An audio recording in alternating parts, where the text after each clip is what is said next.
Hey everyone, and welcome to Chef AJ Live. I'm your host, Chef AJ, and this is where I introduce you to amazing people like you who are doing great things in the world that I think you should know about. Well, my guest today needs no introduction, but in case you're not familiar, he was the co-founder of Whole Foods Market and for over 40 years, the CEO. And he's recently written a brand new book called The Whole Story, and we're going to talk about that today. Please welcome to the show, John Mackey. Every time you have a book, you come on the show. This is your third time.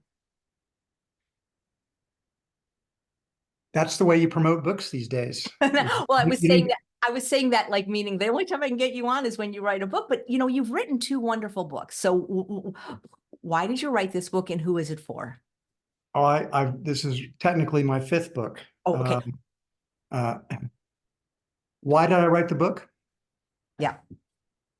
So that's actually a simple question, but a sort of complex answer. So bear with me. Um, First, I wrote it for all the Whole Foods Market team members. And when I was researching team members at our company, there's about 120,000 current team members at Whole Foods. But in our history, over 1 million people have worked for the company. So that's a lot of people, and this is our story. And most of the people that go to work for Whole Foods now, of course, they just see it as this big corporation. And that's not the way it was for most of our history. For most of our history, we were small, we were startup, we were one store, we struggled, we almost failed. We went to 2 stores, that was difficult. And so this is kind of the story. So I dedicated the book to all Whole Foods Market team members, past, present, and future. And secondly, this is kind of like my final gift to Whole Foods. I retired just under 2 years ago. And yeah, this kind of helps me complete. I've now got the story out there. I've done all I can, so I can bring closure to that relationship in any kind of meaningful way. And third, you know, I almost advise everybody to write a memoir because you kind of understand your life better when you look backwards on it retrospectively in a systematic way. I basically kind of got to relive about 50 years of my life. And for one thing, it goes by a lot faster than you realize. And looking backwards, I can remember those times like they were maybe not last week, but just a few years ago, not 30 or 40 years ago. And then the final reason is that this is a book that it reads like a novel. It's a book that will inspire entrepreneurs. It'll inspire anybody that's creative, I think. And because that is a kind of the ethos of the book. And I wanted that book to be something that a young entrepreneur could read and get excited. So those are the reasons. Well, I apologize for not knowing you wrote 5 books because I only read 3 of them, and that's what I interviewed you on. But you're right about how it reads like a novel because I was thinking this actually could be a movie, and I was trying to wonder who would play you. Of course, I think Ryan Gosling or Matthew McConaughey should play me. I love both of them so much. One of the things I gleaned from the book is it seems like you have always marched to the beat of your own drum, and you really don't like being told what to do. Yeah, both of those are true. I really do. From a very early age, or at least, when I got to be about 19 or 20, I just started to follow my own heart, my own guidance. That's been my life path doing that. And it's been pretty good. I think everybody's called to a hero's journey, and I answered the call for myself. And, and, uh, and, and so, and it was going my own way and problems taking direction from others. Was that the second part of that question? Well, yeah, it seems like if I remember correctly, you're a Leo, and you don't seem to like to be told what to do or Yeah, like to. I really don't like being told what to do. I've always had kind of a go my own way, rebellious kind of spirit. The joke I make is that I have so much problems with authority, I can't even have a personal trainer because I don't want to do what they tell me to do. That's funny. That's funny. I also learned you seem to have a lot of nicknames: Macko Man, Wacky Mackey, Strider. Yeah. Well, if you live long enough and you have enough friends, don't you have some nicknames? I don't think so. Maybe Well, I don't have enough I'm friends. talking about Do you have a terms favorite? Yeah. terms of endearment. Like Yeah. my wife calls me, she just calls me John Mackey. She Oh, never just says John, or she just calls me John Mackey. Hello, John Mackey. What have That's you seen today, John Mackey? So, but the Strider is my trail name from hiking the Appalachian Trail and hiking ever since. And then in terms of endearment, Wacky Mackey was not a term of endearment. One of my co-founders gave me that one because he thought I was nuts. but Macco Man. Yeah, that was a term of endearment. Yeah. You know, the book started out with you hitchhiking in Austin. Do you think today you would attempt hitchhiking? Oh, well, I wouldn't need to. I know, but I mean, it just seemed like, I can't even imagine you as a long-haired hippie. Do you have pictures from that time? Oh yeah, there's pictures in the book. Right. But for people that, yeah, I just think they're I don't carry them around with me, so I can't show you on the right. camera. Okay, I'll see if I can get one to show in the book. I thought that was interesting that you were thinking of becoming a bartender, because I actually thought about that when I was in college. You've got some pictures early in the book that uh, very early in the book, the very beginning, where I have long hair and I definitely look like a hippie. You can see Yeah. those. Let's show those. Well, the top one's when I was 7 years old. So, Yeah. Yeah. but the Just other ones, yeah, I definitely identified as being a kind of a hippie, and definitely I was interested in all things counterculture, and that's an important theme through the book. Is I got into New Age spirituality and a lot. Like I was in the co-op movement. So the counterculture in the late 60s and early 70s, I went into that orbit. Well, you even talk about taking LSD. You must be open to experience. Um, I I think, yeah, I'm open to experience, but I also, for me, I I'm really opening to learning and growing. That's a common theme in the book. I always keep learning. I keep reading.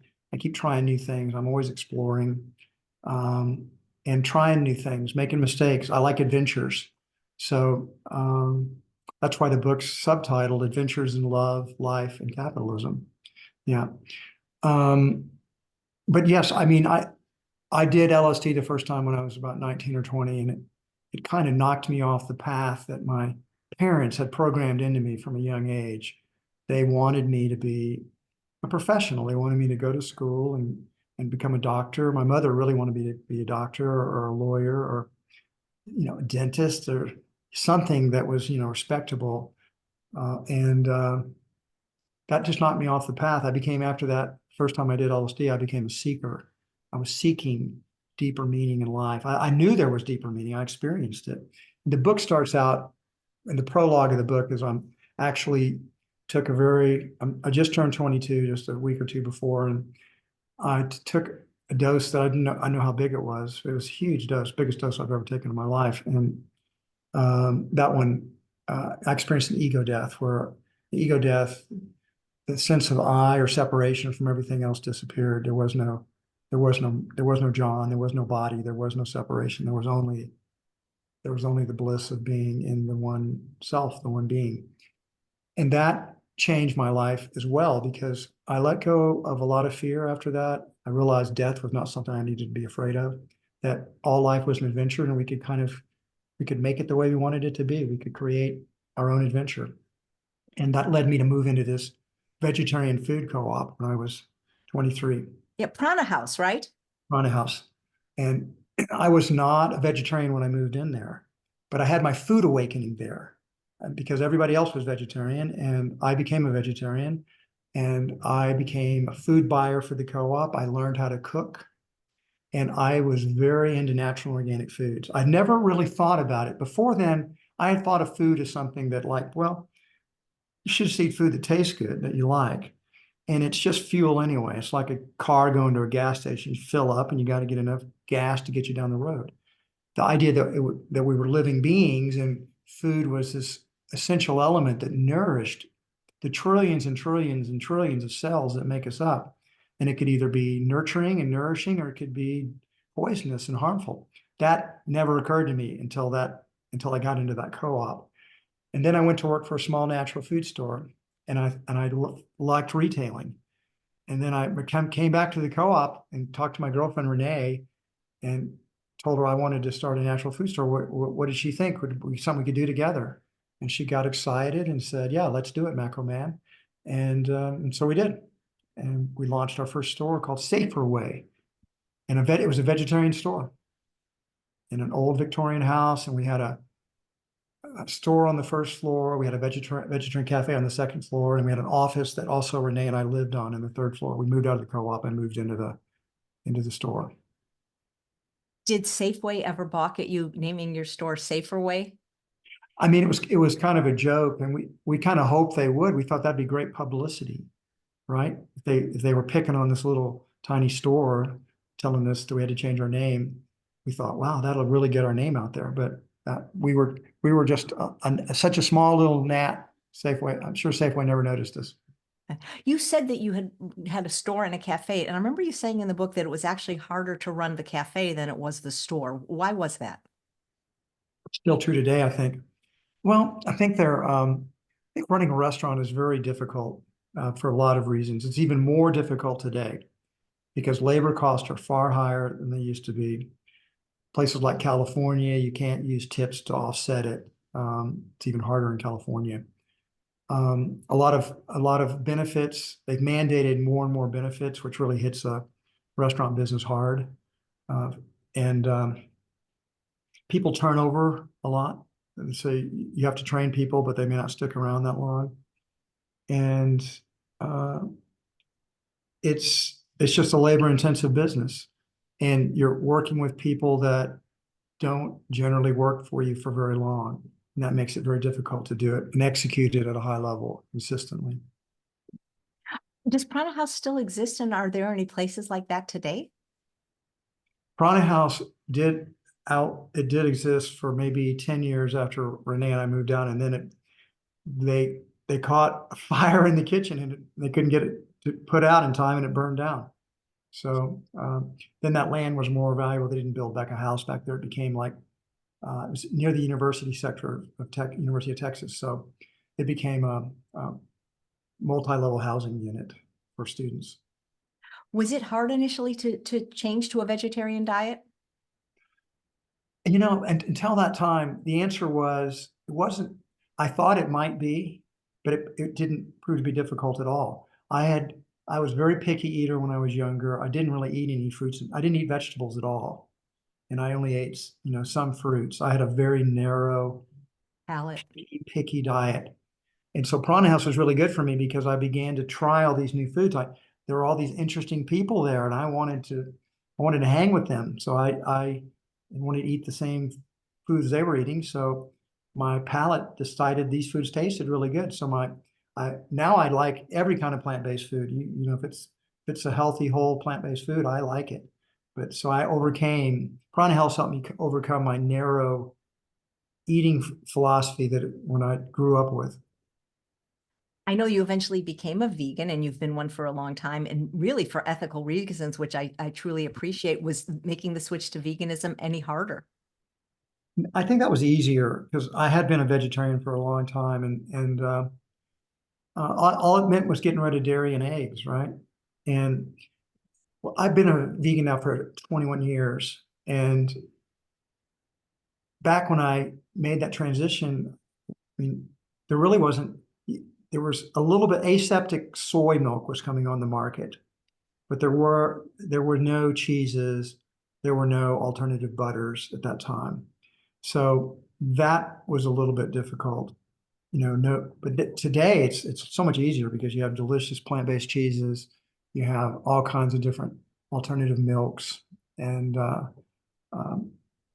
the eggs were never really a problem for me. So I didn't really eat too many of them anyway.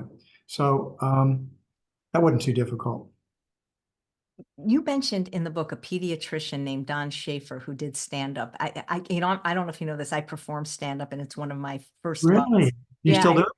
I do it. I don't do it like on Johnny Carson or anything anymore, but No, but I do. you live where do you live? I live in Roseville now, Northern California, by the Roseville Whole Foods, actually. Or in the Sacramento area. So Sacramento area. you do go to clubs and do stand-up performance? Now and then, or do it on Zoom. It's just something that I've always, dabbled in. Don't you need a live audience to really flourish? Oh, it's much better with a live audience than Zoom. But during the pandemic, what could we do for those first 2 years? Everything was on Zoom. So what's nice about Zoom is if they heckle you, you can mute them. Which whereas in a club, you can't. Does he still do stand up? He's still a comedian because he can barely ever get him to talk serious, but I don't think he does stand up any longer. I thought that was so cool, a pediatrician that was a stand-up comedian. You said you started out with $45,000, 10 of them coming from your dad. Yeah, yeah. He loaned me $10,000 at 5% interest. Nice. I mean, he got paid back, didn't he? Got paid back every penny of interest. Yeah, yeah. Well, it just seems like your dad was more proud of you than your mom. And what I gleaned from the book, and that Yeah. she really, like, for her, the biggest deal was you going to college. Yeah, she really believed in education. And so, I mean, I got a great education. I have 120 hours of electives and a very high grade point average, but um, I didn't really care about getting a degree. I just wanted to learn. I was a sponge. I just read and read and read whatever I was curious in, and I audited classes. I just took control of my own education, but I didn't finish. I was studying early philosophy at the University of Texas and religion at Trinity. I was very interested after I did that first LSD trip. I was very interested in trying to figure out the meaning of life and if there was any purpose to life. And so my parents couldn't relate to that. They just thought that was beyond, I had to grow up. I was still acting like a kid. I need to grow up, take responsibility. But once I got started up Whole Foods, my dad and I got really close again because my dad had been an accounting professor for a long time at Rice University in Houston. And then he went into business himself and became very successful at it, became a CEO of a publicly traded hospital management company named LifeMark. And so he became my mentor because I didn't have the business background. So he and I got very, very close. But my mom she died too young. She was only 64 when she died, and that was back in 1987. Whole Foods only had in 1987, we had about 5 stores, I think. And so all in Texas. And for her, I was downwardly mobile. I was like, John, you're a grocer. You could be a doctor, okay? Why are you wasting your life on being a grocer when you could be a doctor? And she never got it. So I'm going to build this great business, Mom. And for her, grocer was, just not very intelligent person that couldn't hack it in a more serious professional job. So she saw me as downwardly mobile.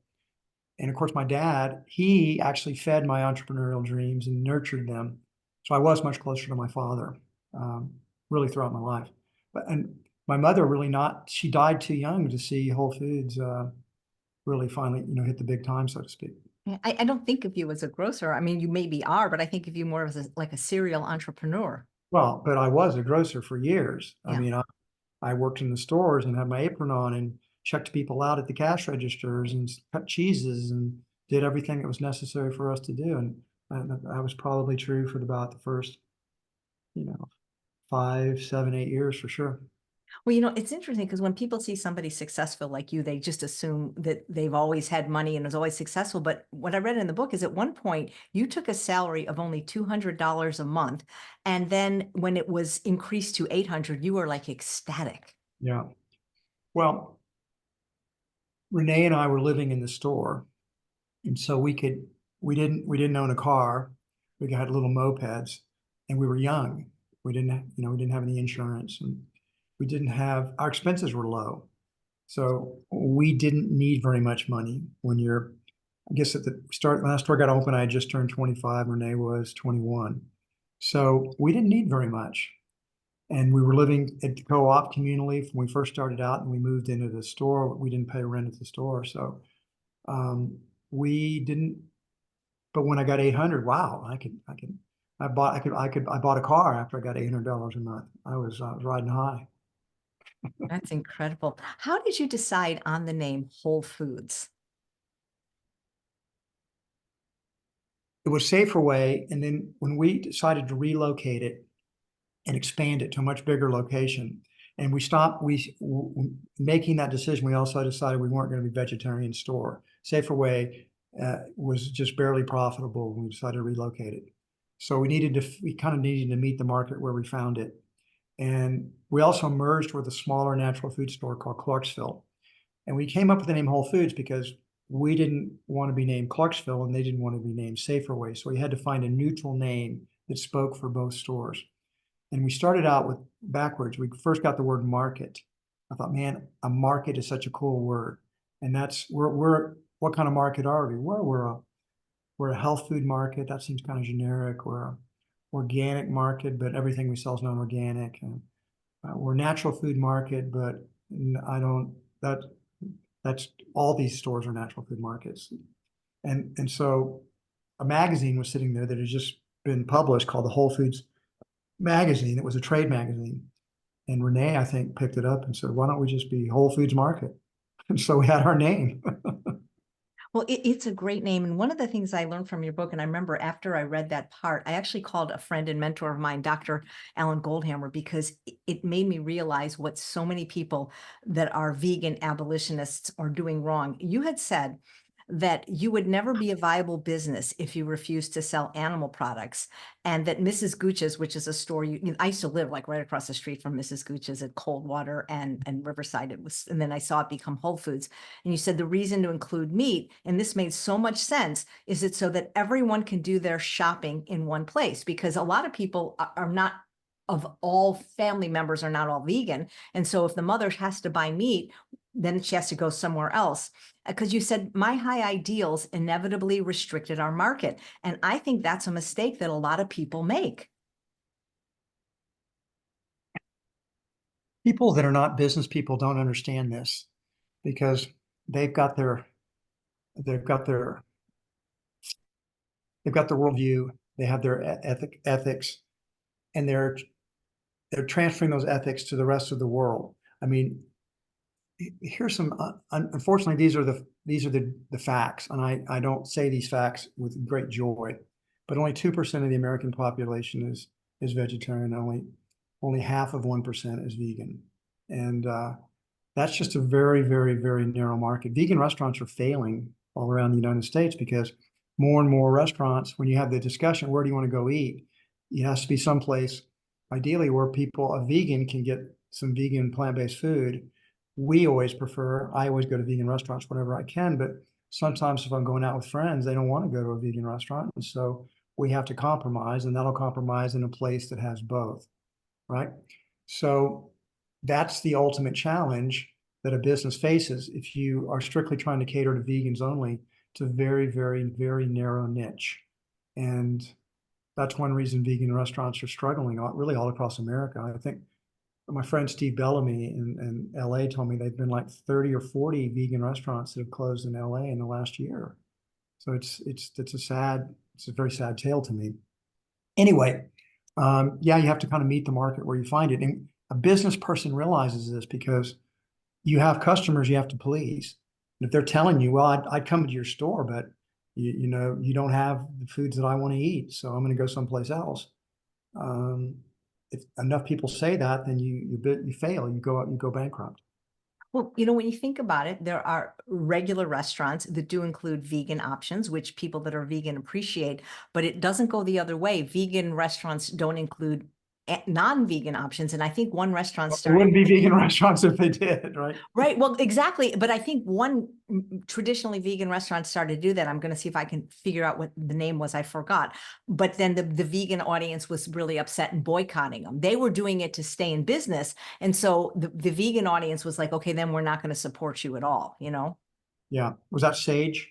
I think it was. Yeah. Sage in LA. Yeah. Mm-hmm. Yeah. So I just thought it was really, really interesting. And the point you made was because you yourself are an ethical vegan, but you still, I know a guy who actually, he is an exterminator, of pests. I don't like that word, of bugs, and he's a vegan. So, You know, everybody has to make these decisions for themselves in terms of it's very easy to be a saint on a mountaintop. It's a lot harder to be a saint in the day-to-day hustle and bustle of the way the world works. And yeah, I can limit what I put in my own stomach, but to the degree that I try to force people to be the same way as me, to that degree, you're probably not going to persuade that many people. I mean, I can make the most powerful arguments to be a vegan that are absolutely unanswerable. I've never had anybody answer my arguments with any real skill, but they still don't change their minds. They don't change their diets. They don't follow the logic because people just want to do what they want to do and believe what they want to believe, and confirmation bias is just rampant. So it took me a long time to realize that most people don't actually change their minds no matter what the facts and evidence are, particularly when it comes to diet. People just, because there's so much emotional attachment to the way people eat. Yeah. I wonder if it's a part emotional attachment, but I also wonder if it's part food addiction too. No doubt, no doubt. Food addiction is, and people aren't conscious of it, but most people have, almost everyone I know has food addictions. Absolutely. Well, I think weren't you able to change Milton Friedman's mind, and didn't he become vegan because of you, ostensibly? Do you want me to tell that story for I the audience? love that story. You know, the younger audience may not know who Milton Friedman is, but Well, he's probably the greatest economist of the 20th century, and he was a Nobel Prize winner in 1976, I think. It was either 74 or 76, I think Milton got the Nobel Prize for economics. And so mutual friends introduced us back in 2004. And so we were going to eat at the famous Greens restaurant. Milton, at that time, had retired, and he was 92 years old. He lived with his wife, who was also 92, Rose. They were living on Russian Hill, and actually in a condo that they were able to buy from Milton Friedman's Nobel Prize winnings. So we pick him up, and we first go up, and they offer us a drink, and he shows us his Nobel Prize, and then he asked me the question. He said, "So John, why are you a vegan? Why did you decide to become a vegan?" And I thought about it. I said, "Tell you what, Milton, I'm going to make an argument to you, and if you can answer that argument, I'll stop being a vegan. But if you can't answer it, I know you're a man of great intellectual integrity, and if you can't answer it, I expect you to change the way you eat." So he thinks about that before he answers for 15, 20 seconds. He said, "Shh, yeah, I'm not afraid. Let's do it." Okay, so I made I said, "Milton, there's 4 parts to this argument. The first part is, if you eat animals, there's no getting around the fact that the animal has to die. You're killing the animal, or somebody's doing it for you. There's no escaping that fact. And if that's an animal that was raised in the United States, there's a 99% chance or higher that that animal was raised in a factory farm in the most horrible conditions that are just repulsive, and people don't even want to know about it because it's so awful." And so he gets that point. So second point, you don't need to eat animals to be healthy. In fact, increasingly, scientific evidence is that a whole foods plant-based diet is quite possibly the healthiest diet you can eat. It's been proven to reverse heart disease, prevent heart disease. It tends to keep us trim. We don't gain weight, and our immune systems are strong. It's a very, very healthy diet. Point number 3. So why do people eat meat? Well, it evolved over time. I mean, our digestive tract and our teeth structure, and our nearest primate relatives, the gorillas, they're vegan, and the chimpanzees are 95 to 98% vegan. And that's who we're closest to, and that's what we've evolved from. So that's a plant-based diet is very common for humans. Probably we started eating meat because we just didn't have enough calories, and we get calories where we could get them from. So if hunters could get an animal, then that would be a large source of calories and protein and a little more fat than they might get in their ordinary diets as well. And then we acquired a taste for it. And then we learned to domesticate animals, so then we could have a food supply. We could have calories year round, because what would you do in the winter when there were no crops growing? People were not able to store food that well. So here you stored the food by just keeping it alive and slaughtering it at your convenience, and it could keep you from starving to death for your family. So there was a necessity for eating meat at some time, and we acquired a taste for it. But we now live in a society today where that's not required. We don't need to eat animals. We have plenty of calories. We're not going to starve if we don't eat animals. And so it's just a cultural thing. Our parents initiated us to it, or our friends do it, and it just seems perfectly natural and normal. This is part of the culture. So Milton, over a lifetime, if you eat animals, you're going to be the responsible, directly or indirectly, for the death of literally thousands upon thousands of animals. 99% of them will have lived horrible lives full of suffering and pain. I can't justify doing that. So I chose to be an ethical vegan. How do you justify it? Okay, so that's how the argument ends. And so he starts thinking about it. He thinks about it really hard for about a minute. Then he looks at his watch and he says, look, we got to go. We're going to be late for our reservation at the restaurant. And so I was driving and it was real quiet in the car. And he was sort of just giving directions. Otherwise, there was no conversation. We get to the restaurant and he hasn't really answered the question yet. And so we're now at Greens. We have our menus and everybody's looking through the menu. And Milton Friedman then stands up and he takes his menu and he tosses it on the table and he looks at his wife and he says, Rose, I cannot answer John's argument. It's completely rational and logical. From this point forward, I'm going to become a vegan. And then his wife, Rose, she stands up, his wife of over 70 years at that point, stands up and she throws her menu down on the table. And she says, oh, Milton, don't be ridiculous. We're 92 years old. It's too late for us to become vegans.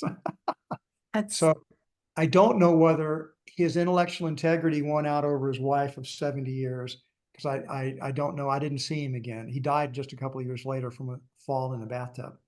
So, but it still makes a great story. It is a great story. Oh, wow. Well, you won the argument. That's good. You had mentioned that you are. I've made that argument to hundreds of people. Yeah. And one person has ever answered that argument. And I've never seen anybody change their diet because of it. Yeah. You were dubbed the Cadillac of natural food stores, Whole Foods was, and you had mentioned that you're a lover of beauty in many forms, but you're not so good at creating it. So the look of the store was very important to you, wasn't it? Right, it was. And initially, Renee, one of my co-founders, was really, really artistic, and with very little money, she made her stores beautiful, and that became a Whole Foods sort of that got inserted in our DNA from that point going forward. Yeah. You told us. I think beauty is very important. I Mhm. think we're very influenced by our surroundings, and beauty, I call it vitamin B, vitamin beauty. It's vitamin for our souls. Our souls rejoice in beauty. It brings joy. And I think it enhances our health and our vitality. So being in beautiful places, I hear all the time, for years, and even to this day, I still hear people say, I like going to your stores. Why? I don't know, they just feel good. Okay, part of that feeling good is that it's a beautiful environment.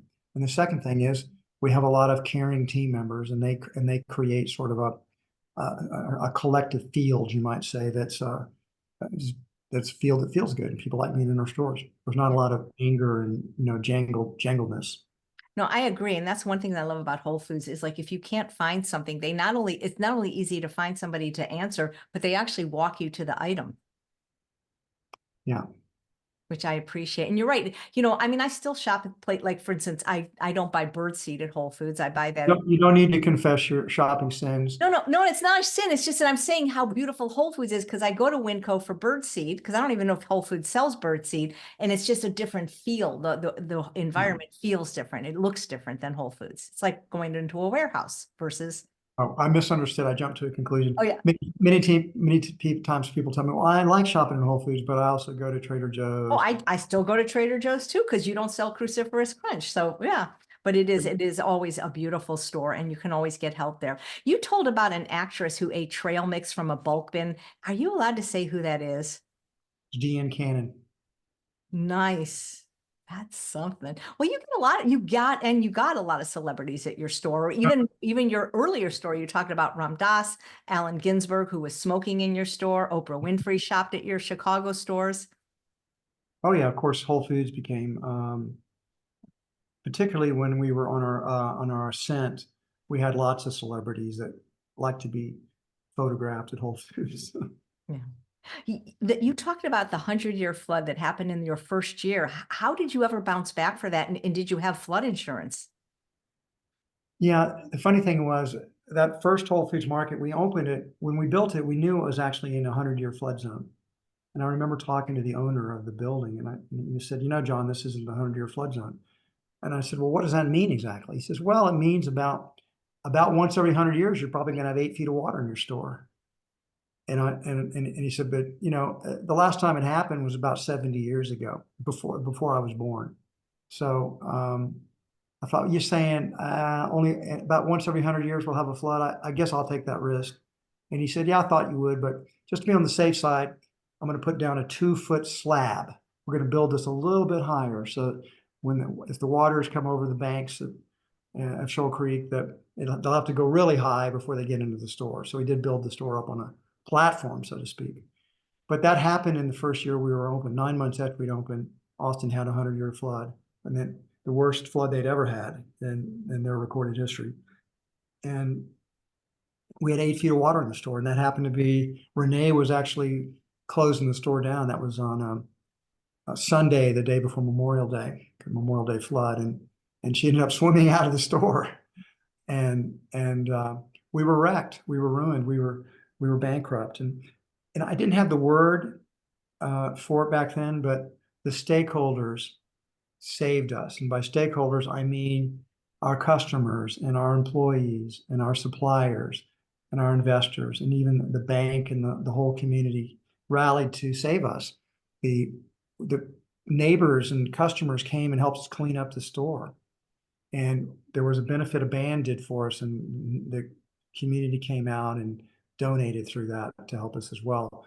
Our team members worked for free while we were trying to get back on our feet, get them back. But if we didn't get open again, we wouldn't have been able to pay them. Our suppliers gave us new inventory on credit, even though we still owed them for inventory that we hadn't paid them for inventory they'd already given us. They gave us additional inventory. Investors put in a little more capital. And the bank, this was the most amazing part of the story, is this local bank, City National Bank, loaned us $100,000 on my signature, which even at the time I thought was really weird, because my signature was worthless, right? And I found out just only about 10 years ago, I was at a conference, and this guy comes up to me and he says, I recognize you, you're John Mackey, you're a Whole Foods guy.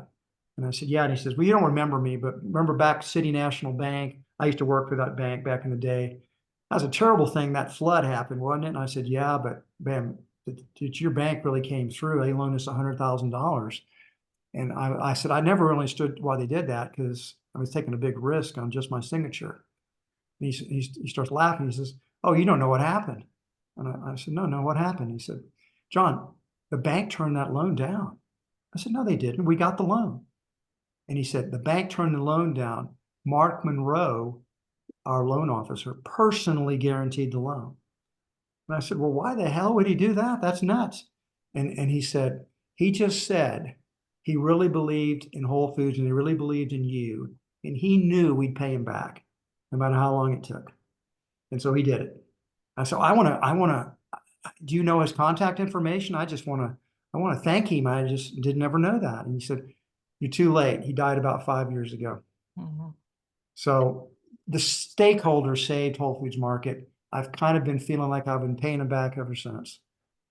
You seem to be a risk taker, though. Am I right? I mean, you took psychedelics at 19 because you knew you were going to a store where they warned you about that. I don't know. I mean, a risk taker is in somebody else's opinion, right? I mean, I take more risks than some people are comfortable with, and I don't take some risks that other people. I'm not going to take a risk of jumping out of an airplane, for example, and I'm not going to jump off a mountain in a squirrel suit. There's lots of risk I don't take. So it's just, what one person's risk is another person's stimulating challenge. Yeah. But didn't you say that one of the reasons you fired your father was because he was less risk adverse than you? The reason I fired my father, that's a complex story. So he was my mentor. And for about the first 16 years of the business, my dad had a great background in business and I had zero. So every major decision I ran by him and got his advice all the time. And after the company went public, my dad, he was already wealthy, but he became much wealthier after Whole Foods went public. And he was in a different stage in his life. And I just started getting increasingly conservative. And we were beginning to argue about these acquisitions I wanted to make of these other companies that were like Whole Foods. And I wanted to buy them and grow that way. And he was fighting me about it. And we were having these really irrational arguments. And I didn't understand why he was so upset all the time. So in 1994, I asked him to retire from the board. I turned 40 and I asked him to retire from the board and that I'd still use him as a mentor, but I couldn't have him on the board because we were fighting too much. We're a public company. I was worried it was going to leak out in the media. And he said, we can change that. I said, I don't think we can.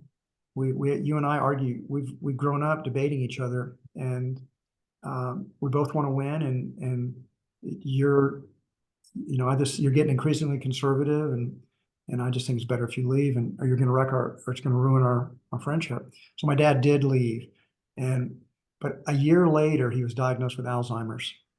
So if you study the early symptoms of Alzheimer before he ever gets diagnosed, it's kind of emotional outburst, a lot of irrationality, a lot of anger for that don't seem to be good causes for it. Those are kind of early symptoms of it. And so my dad had it when our relationship was starting to break down. So it was good. It's good that he left when he did. Yeah. Did eventually, like, it was okay though? It didn't harm the relationship long term? No. In fact, a year after that happened, he came to me and said, we made the right decision. And all the acquisitions had worked out wonderfully well. The stock price 12 months later had doubled. He was even wealthier, and I told him I wanted him to sell off some of his stock so he wouldn't feel this anxiety as I put the pedal to the metal and grew the company faster. So he did that. And then this half that he didn't sell was worth as much as he had in total a year later because our stock kept going up. One of the things I liked about the way you ran the company, you said you didn't care what people wore or their makeup. When I go to Whole Foods, one of the things I notice is the people seem happy working there. It's not a drudgery like other employees at other stores often feels like.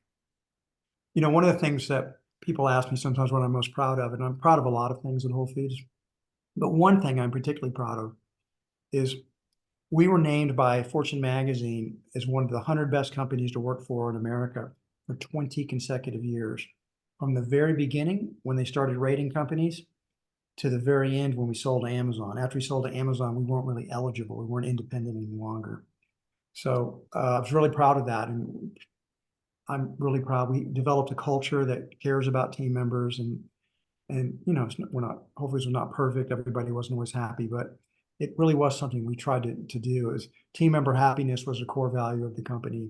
And we measured it, and we did a lot of things to try to help people really enjoy their work. And one of the things, I'll tell you a story. So the thing that surprised Amazon the most after they bought us was that the longevity of our team members, how long they'd worked for the company. We had so many people that had worked there 10, 20, 30 years.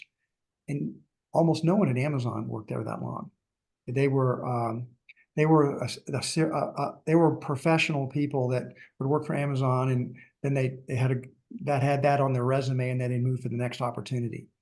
They had a very professional culture, and therefore the longevity was low. Whole Foods had this much more caring culture, and as a result, people worked for us a much longer period of time, and I'm kind of proud of that. Did you think selling to Amazon was the best decision? Would you do that today, you think? So people often rephrase that question in a different way. They ask me, do you regret selling to Amazon? And the answer is, I regret the circumstances that made that the best option for us. If you're asking me, would I rather have been independent? Yes, but I didn't think we could stay independent. We had shareholder activists that were trying to take over our company. I met with a shareholder activist. They'd taken about a 9% stake in the company, and they wanted the company to be sold. to the highest bidder. And I met with them, and I remember these were kind of your archetypal greedy Wall Street people. And I met with these guys, and they had this PowerPoint presentation that showed how terrible we were doing. And I asked to get a copy of the presentation because I thought that presentation was wildly inaccurate. But they said, no, we're going to hold on to that. We don't think you need a copy. And I said, well, let's work together to try to make the company better. No, we don't want to work with you at all. Here's what we're going to do, John. We're going to take over your board. And after we take over the board, we're going to fire you and all your management team. And then we're going to put the company up for sale to the highest bidder. And there's not an effing thing you can do about it. And then they walked out. That was my encounter with our shareholder activists. So then we had to look at the alternatives for us. These guys, it was a power struggle at that point. We did hire lawyers and bankers to try to defend us. And so the first option would be to try to keep them from taking over our board and keep them from taking over the company. So we could fight them.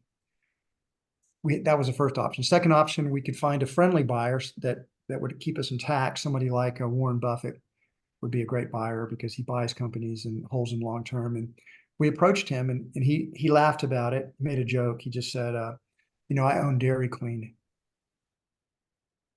my brand.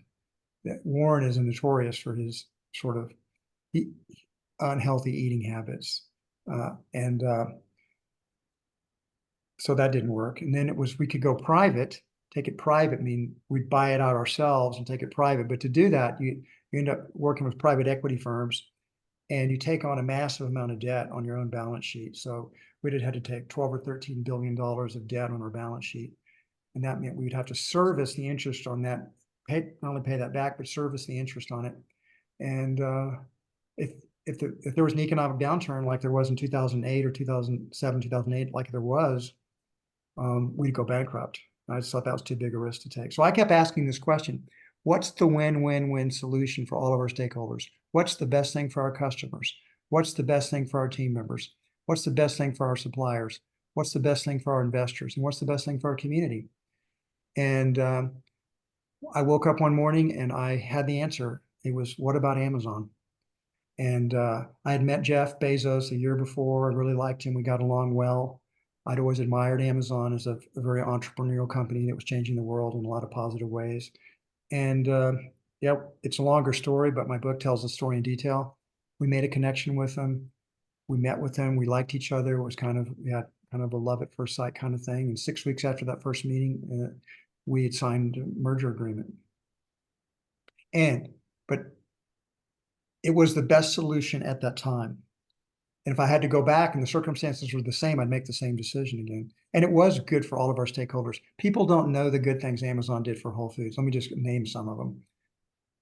In the first 2 years, we were able to drop our prices significantly 4 times. We couldn't easily do that as an independent company, because if you sell something for $1 and you start selling it for 90 cents, your sales go down 10%. Your same store sales go down, your profits go down. And if you've got shareholder activists telling everybody that you're managing the company poorly, that just proves it to them. We needed to cut our prices. Amazon let us do it. They thought long term. It cost them hundreds of millions of dollars. But you know what? I very, very seldom hear now today the whole paycheck narrative. Just don't hear it. It's not saying it's disappeared completely, but it's not something people say right off their bat. We've done a lot on that. Our customers gained. Our team members gained. Amazon, within 30 days of the merger, raised the wages of every hourly person in the company, took our minimum wage to $15, and everybody got bumped up from there. That also cost them hundreds of millions of dollars. Our suppliers gained. We didn't have to drop any of our suppliers. Amazon looked at our sales velocity with suppliers, and they picked up a ton of our suppliers into Amazon.com or Amazon Fresh. So it was a good thing for our suppliers.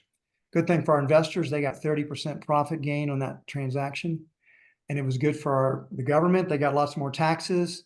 And it was good for philanthropy because Amazon supported our nonprofits, our foundations, the Whole Planet Foundation, the Whole Kids Foundation. So every one of our stakeholders won. Thank you for explaining that. one of the things that tickled me in the book, because I used to be a restaurant pastry chef in Los Angeles, somebody tried to pass off a Sara Lee blueberry muffin as homemade. Okay, how could they think that would fly?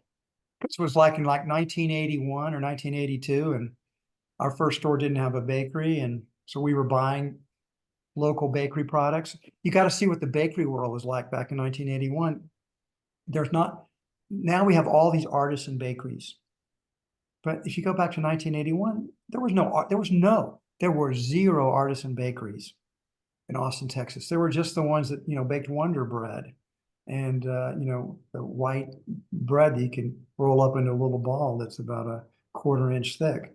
That's the only kind of bread there was. There wasn't anything else. And I remember our second store, we opened up our first bakery, and it was a German sourdough bakery, and it was a huge success because we were the only artisan bakery in Austin, Texas in 1982. So Barbara claimed to be an artisan bakery, but she was cheating. She was she was just taking commercial stuff and pawning it off as her own, like Sara Lee.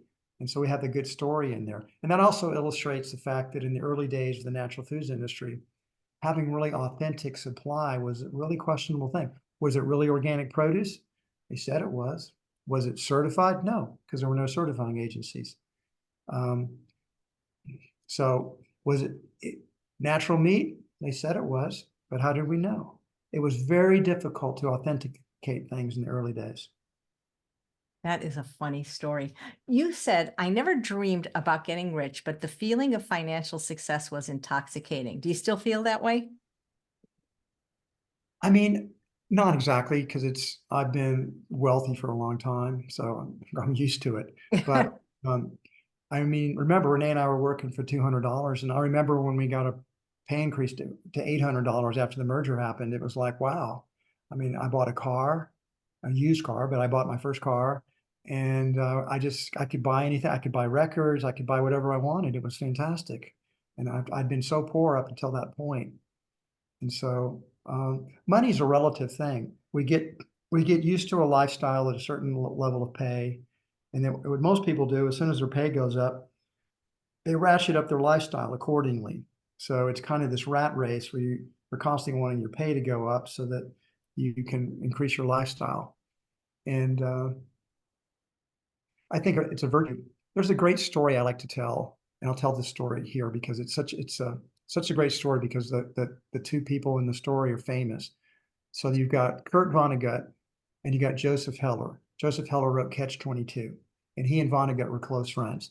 So they're at this party being put on this billionaire hedge fund guy that was making a ton of money. It was a very luxurious. They're at his house, and so Vonnegut comes up to Heller and he needles him, and he says, "Hey Joe, you realize this guy, the host of our party here, he makes more money in one day than you've made in all the books he sold in Catch-22 and all your other novels combined. What do you think about that?" And he says, well, he thinks about it for a minute. He says, Kurt, I got one thing he'll never have. And Kurt said, oh yeah, what's that? He says, I have enough. That's something. Knowing when you have enough is important in life because it can be intoxicating. If money, power, and fame, the things people crave and can become addicted to, they do not satisfy our souls. It's not to say these things are inherently bad themselves. They're not, but they can corrupt. They can intoxicate. They can seduce you, and you'll never get enough of things that don't really fulfill you, but you think they will, so you chase after them. So I guarantee you, when you get to your deathbed, you're not going to be thinking, God, I wish I'd been more famous. I wish I'd made more money. I wish I'd had more power. You're not. You're going to be thinking about your relationships. You'll be thinking about, you wish you told your son that you loved him, or you wish that before your father died, you'd made up with him. You'd be thinking about your relationships because love's what's most important in life. And anything that takes us away from that is ultimately harming us a lot more than it's helping us. Is that why you call your new venture Love Life? Yes, there's a much deeper story behind that, but that's a theme of my entire book. Love life, and love is the answer. Love is what it has been my North Star my entire adult life. It's the most important thing. I've worked hard and on my spiritual path to become a more loving person. I am more loving today than I was 10 years ago or 20 years ago. And hopefully I'll be even more loving 5 years from now than I am today. And yeah, and loving life. Like AJ, life is amazing. Look, we have these, we have these bodies and all these tens of trillions of cells, and we're in this life process. We're part of it. It's flowing through us. It's amazing. And you should love life because for one thing, it goes by pretty fast, right? So Tell me about it. I love it. don't know. It's like I woke up and I'm 64. I don't even remember how this happened. It does That's the good thing about writing a memoir like this is you get to kind of relive, relive it. but it all went by really fast, even when you're reliving it. Yeah. Yeah. Young people don't appreciate that. When I was young, I used to think there were two kinds of people in the world. There were young people and there were old people. I just happened to be one of the fortunate ones because I was a young person and I had my whole life in front of me. It just seemed like I had forever. But in fact, when you get older and you look back, you realize, wow, it went by so fast. It reminds me of that play by Thornton Wilder, Our Town, where Emily says, does anybody really appreciate life when they live it every minute? That's I want to talk about a couple of things in your book that cracked me up. Okay. I wrote these down. Yeah. Okay. So you talked about when you had to sign a lease in Palo Alto. And I guess maybe it was a 20-year lease. And you said, in 20 years, I'll be incredibly old, 54. Exactly. I remember that. That's how I felt at the time. We never signed a lease longer than 10 years. And this guy was insisting on a 20-year lease. And I thought, that's like forever, man. 20 years. I mean, I can't even imagine. Will I even be here in 20 years? I'll be 54. That's like so old.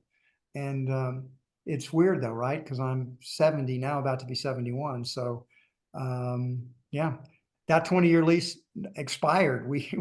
They had this, that guy still owns the property, Chop Keenan, and we had a 20-year lease and two 5-year options, but those have expired. So that's 30 years past. That would have been signed that lease back in 1988. I think we signed it in 88. So it expired. The leases by 2018, we'd have been completely done with it. But we're still there, so we must have gotten another lease. Well, it seems like every age that's older than you seems old until you're actually that age. I find people, so I will also say like, well, I'll avoid that one just because somebody might object. I'll just censor myself. But it's true. My range of, I used to think people, what have you noticed this one? I find this all the time. People that I think are a lot older than me, I find out are actually like, 5 or 10 or 15 years younger than me. Do you have that? Does that happen to you sometimes? But I'm friends with a doctor now that's 101 years old. Like he lives by me. So it's fun to hang out with people that are like 40 years older than you. Is he still in pretty good health? He's in amazing health. He drives himself. He flies all over the world. He's an Adventist doctor. You should, if you do interviews. I think I've probably heard of this guy. What's his name? Dr. John Scharfenberg. No, actually, I haven't heard of him. He's a huge YouTuber now. I mean, he doesn't do his own interviews, but he's got millions of views because he's just at 100. He's still working all over the world. That's fantastic. Yeah. You can email me his one of his YouTube videos. Absolutely. Yep. I'll watch him. Okay. I got to tell you, my favorite part of the book, I think, is a great strategy for all women that are dating or men that are dating, because so many people I know really want to be with somebody that has their values, at least where eating is concerned. And you said that on your first date, you asked Debbie, who is now your wife, to see the inside of her refrigerator. Yeah. I mean, the story there is that this was I'd broken up from a long-term relationship of about 6 years, and I was ready to start seeing women again. And this is, no dating apps, no internet, no smartphones. This was back in 1990. And how do you meet interesting women?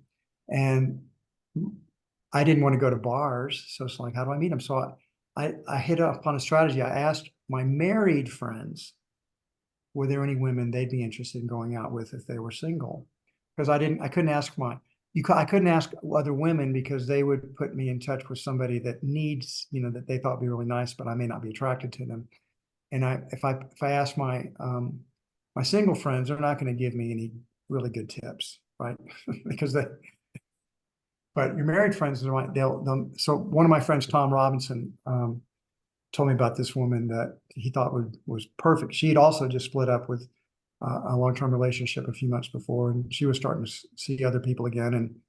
And she just thought he thought we'd hit it off. Well, I called her up and we couldn't work out the schedule.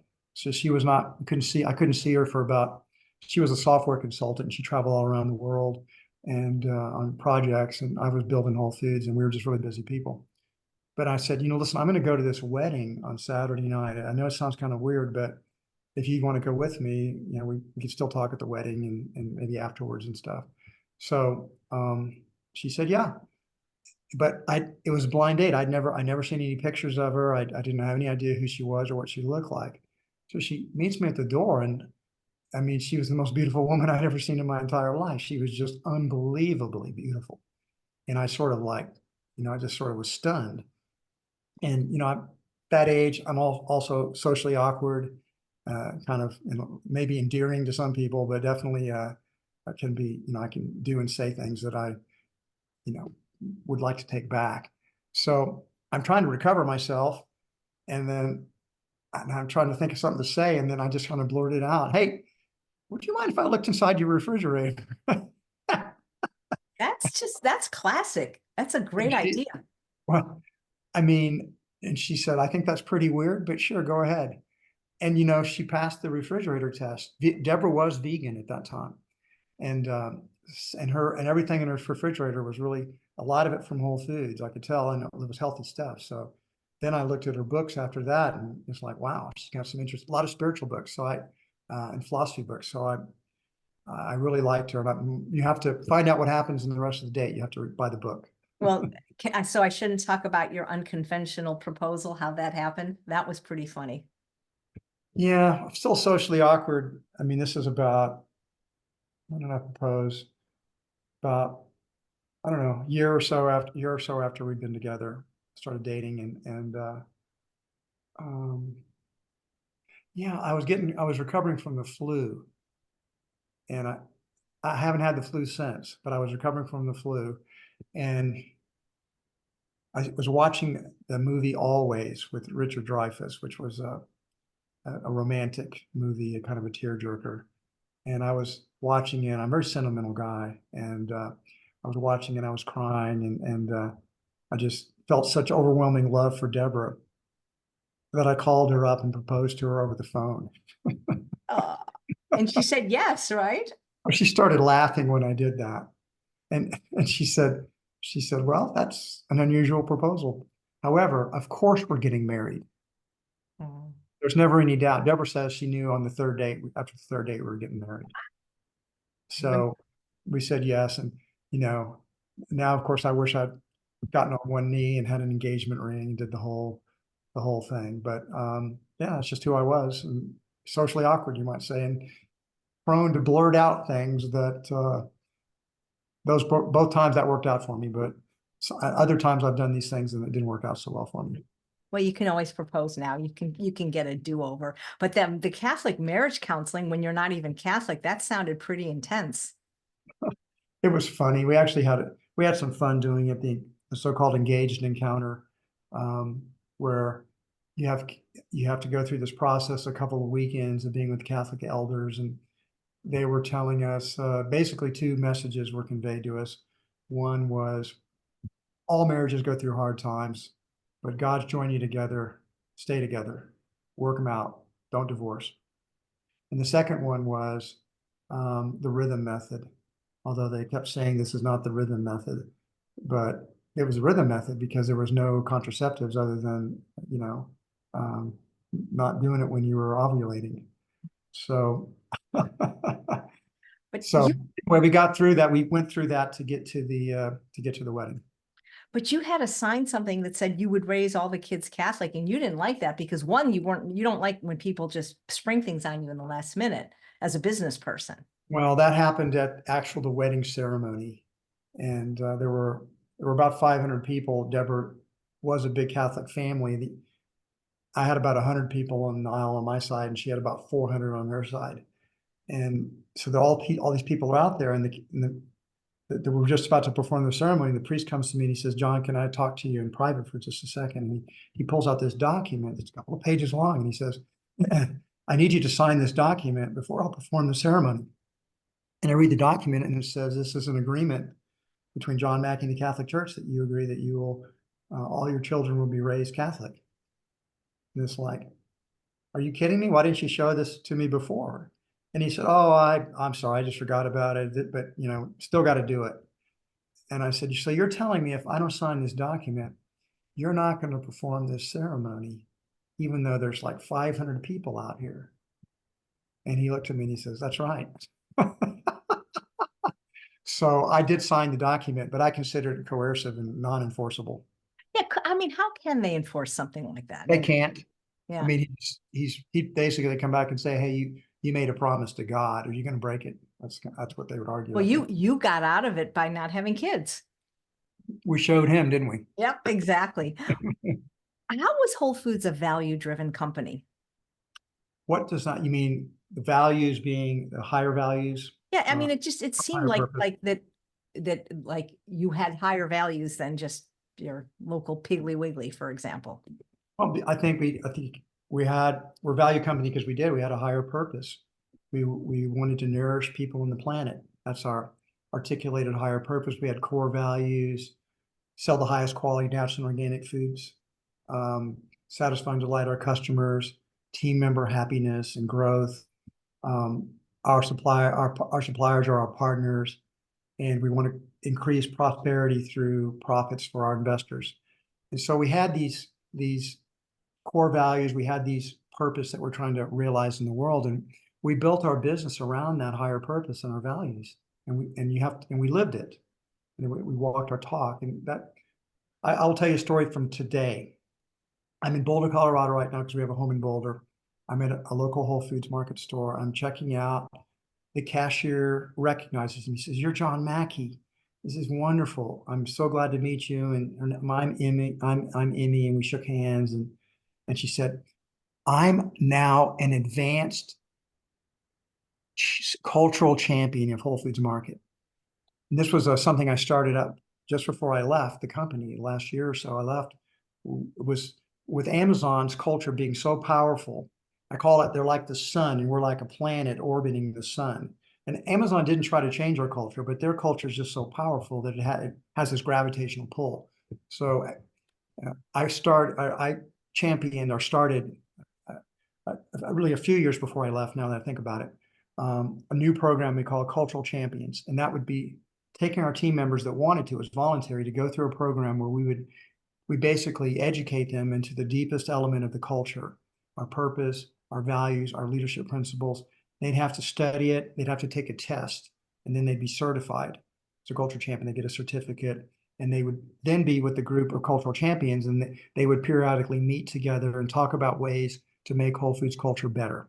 And they would talk with leadership about it. And I just heard just a few weeks ago that Whole Foods now has 20,000 active certified champions in the company. And their job is to spread the Whole Foods culture and make sure that we're living up to our values.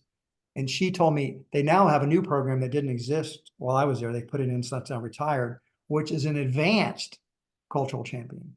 So I'm telling you that story because that's how you create a culture, and that's how you nurture it.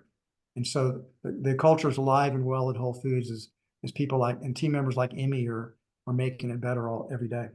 Well, I remember when I met you in 2010 at Rip's first immersion. I mean, just the people that worked for the company, they were lovely. And the team, they were like a team. They were people that really liked each other and seemed to really like Well, their. the culture is we're organized into teams, and the teams are empowered and self-managing in many ways. One thing I appreciated reading in your book, John, because I never knew the truth of this story. There was only speculation, because when I lived in LA and Wild Oats closed, people were saying disparaging things about you. And I appreciate you telling that story, but $30 million to defend your case, that's a lot of money. Yeah. Yeah, that's the story about when the FTC decided Whole Foods was a monopoly and that they needed to, we were trying to buy Wild Oats and they sued us to stop it. And they argued that what were we a monopoly of? We were a monopoly of the Pinos market, which is kind of a funny term that we had a lot of laughs over, but that stood for Premium Natural Organic Supermarkets, the category we created, the category we invented. And we argued that we competed against Trader Joe's, we competed against all the supermarkets, we competed against Walmart, Costco, because our customers would go buy natural and organic foods in those places. So we hardly had any monopoly of anything. And we won in federal court. It cost us $30 million to win in the federal court. But then they said, well, we're gonna take you into our own administrative court. People don't know this, but the FTC has its own court system. So after we lost in the federal court, they were saying, well, now you got to go into our court. And they'd already decided we were monopolists. So how were we going to win in their court? We weren't.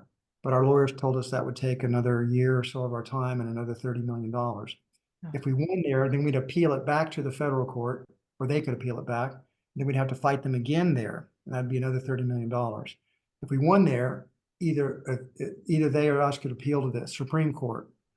And that would again cost us another $30 million. So it was going to be very expensive. This is how some of these regulatory agencies intimidate corporations, because they make it so expensive and time consuming to resist them that mostly just cave in. And what we ended up doing was an unconventional approach. I hired a different law firm, a guy named Lanny Davis. And what Lanny did, he says, look, they have their own court system is unfair. The Department of Justice, which the antitrust is divided into two. The Department of Justice has half of it and the FTC has half of it. Department of Justice does not have their own court system. So he said, we're going to go talk to senators. I'm going to set you up with a bunch of talks to senators, and we're going to tell them how unfair this is and what they're trying to do, bully you. And then we talked to I talked to a number of senators, and they wrote letters to the FTC saying they were going to open investigations of the FTC's own court system is unfair, and that the federal system is all that should exist. That so freaked out the FTC that they contacted us and said, hey, surely we can come to some kind of agreement here. And so we met with them, and we agreed to sell off a bunch of Wild Oats stores that we were going to close down anyway. So we did close down a few Wild Oats stores, but they were losing money, and we relocated other ones. So, but we had to put up about 30 stores of Wild Oats for sale.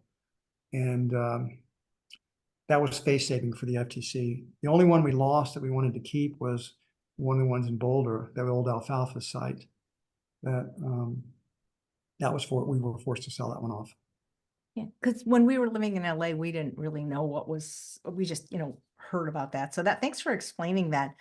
You said your personal path was not necessarily the path of Whole Foods Market. Well, that just means that a lot of entrepreneurs cannot differentiate. Let me explain it, and then I'll do a little more detail. So many entrepreneurs cannot differentiate between themselves and their business. They don't make a distinction. It's like a parent in a way that thinks the child is just an extension of him or herself, that it's not a distinct being that has its own destiny. And so I didn't really have that problem. I always saw Whole Foods as separate from myself. I always saw it as I might have birthed it with some other, the co-founders might have birthed it together, and we might have nurtured it through its early years, but then it had its own destiny, had its own life. It wasn't me. It had its own values. And yes, I influenced it. A lot of my values were incorporated into Whole Foods, but it was different. And I have a different destiny than Whole Foods has. A great example of that is, I'm an ethical vegan, and Whole Foods is certainly not, although it has a great selection of plant-based foods there, it's never going to become a vegan store. And I had a lot of vegans criticize me all the time. Like, why don't you just turn this into a vegan store? You could do it. And I said, no, I couldn't do it. If it's a public company, if I tried to do it, I'd be fired. They can't fire you. And I said, yeah, hell, they can't. They absolutely can. And they would. Wouldn't take very long either, because they think I was absolutely nuts. I'd be ruining the business. So that's what I meant by it. But a lot of people don't even think, they don't see the distinction. Like, they don't see the distinction between Amazon and Jeff Bezos, or Steve Jobs and Apple, or Elon Musk and Tesla. Founders of companies are oftentimes associated with their companies, and they don't see the difference. Do you think that an all vegan store could even survive? Because you mentioned about how many vegan restaurants are closing. Sure, an all vegan store could survive. It'd be small, and it'd have to be it could survive in LA, it could survive in New York, I mean, maybe Miami. It could, if there's enough population density, you'll get enough vegans. But remember, I'm not sure that store would have a bigger selection than Whole Foods has. It might have other vegan products Whole Foods doesn't sell. And the question is, would it be able to be, could it be inexpensive enough? It could be that they couldn't be such a small selection of products. They wouldn't have the scale to buy. They might not be able to sell it as cheaply as Whole Foods sells it. So that would be a challenge for it. So could it survive? I don't know. It would require ethical vegans to actually support it, even though they were paying more money for it. Some would be willing to do that, and some would not.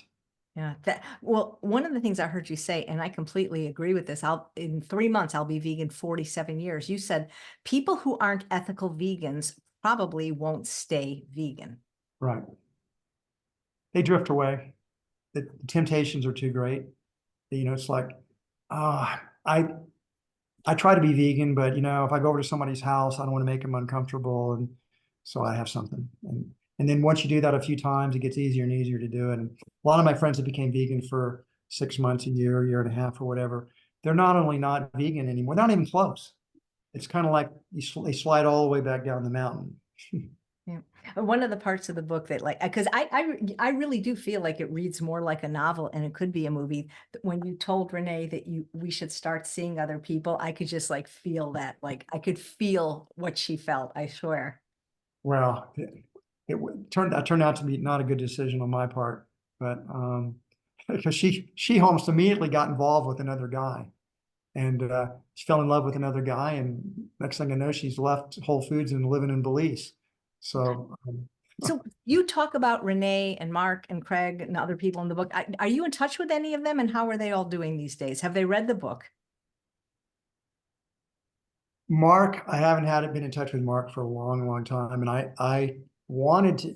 We tried to interview both Mark and Renee for the book. Craig was interviewed, and we interviewed about 30 people, but I didn't know anybody. I heard Mark had become a truck driver, so I'm not sure where he was or where he was living. I hadn't seen him in decades, and Renee just didn't respond. I mean, I don't know if she changed her email or her contact information, but she still owns. She lives in Taos, New Mexico, and there's a fabric store that she owned down there called Common Thread, but I emailed her. I emailed her husband. They didn't respond.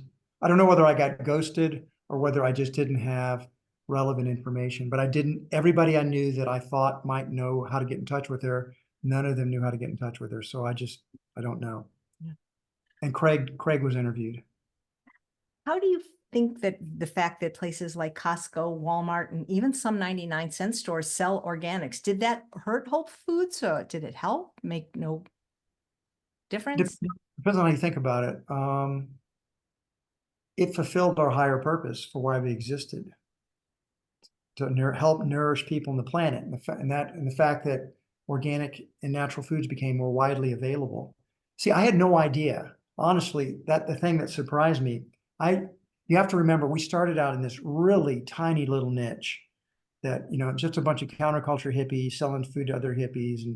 And eventually we had some middle-class housewives start shopping with us because they didn't get the natural and organic, but remember, all the other supermarkets sucked, and we had beautiful produce, and our people might have had piercings and tattoos, but they were really nice to them, and they had good service, and the stores were beautiful. So we began to break into the more mainstream gradually. But I never really thought it would ever catch on in a big way.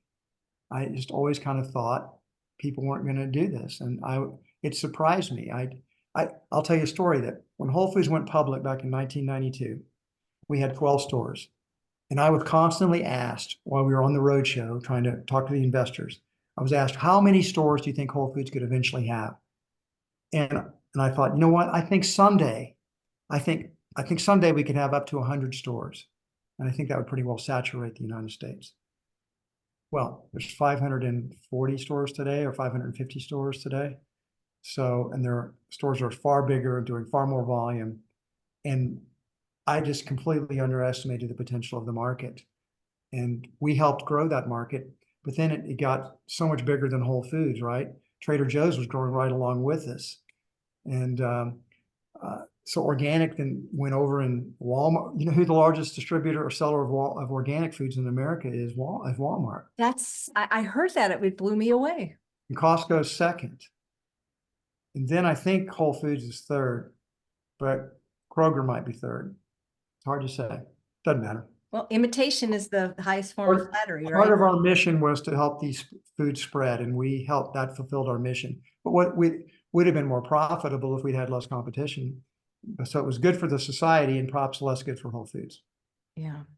I'm curious, John, what do you think of lab-grown meat? And if it was available and you were still CEO of Whole Foods, would you be selling it? Well, let's say that I have a significant investment in Upside Foods. Personally, I invest in Upside Foods. I am super excited about that potential because this is, DNA equivalent. If you can grow this animal, you can grow chicken and fish and beef in a factory, and it's the same exact stuff from it's DNA equivalent. There's no animal suffering, no death, no factory farms. There's no raising the rainforest, chopping down forests to grow more soybeans and corn to feed cows. It would be completely transformational. So yes, I think it's super exciting. And I believe that if the government doesn't make it illegal because it gets lobbied by the animal industry to prevent competition, it'll transform the world. I'm very excited about it. What I like about it is that for those of us that have pets that need to eat meat, like say cats, we won't feel so bad about feeding meat to our pets. Yeah, that's also a good point. Cats are. Yeah, I'm not interested in eating it, but I mean, that's my main reason for wanting it to exist. Yeah. It'll probably be really expensive at first, right?